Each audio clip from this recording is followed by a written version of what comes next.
In this video, you'll learn how to add a back button to your WordPress page. By following these steps, you will enhance the navigation experience for your visitors. Begin by accessing your WordPress dashboard. From the dashboard, navigate to the left sidebar and click on Pages to view a list of your existing pages. Once the page list loads, locate the specific page where you want to add the back button. After identifying the desired page, click on its title to open the editing interface.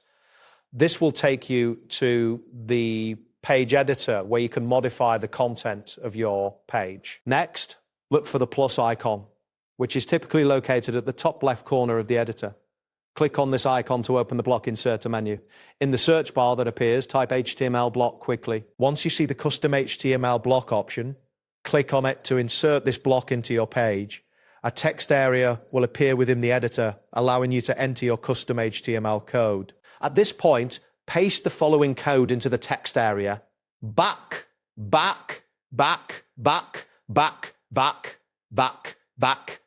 This code creates a button that will return users to the previous page when clicked. Ensure that you paste the code exactly as shown to avoid any issues. After pasting the code, you can preview how the button looks by clicking on the preview option in the top right corner of the editor.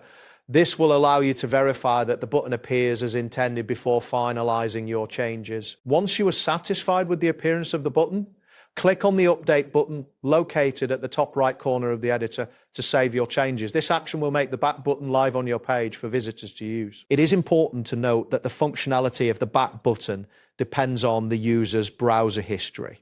If there is no previous page to return to, the button will not have any effect. That wraps up today's guide. Thanks for watching, and catch you in the next tutorial.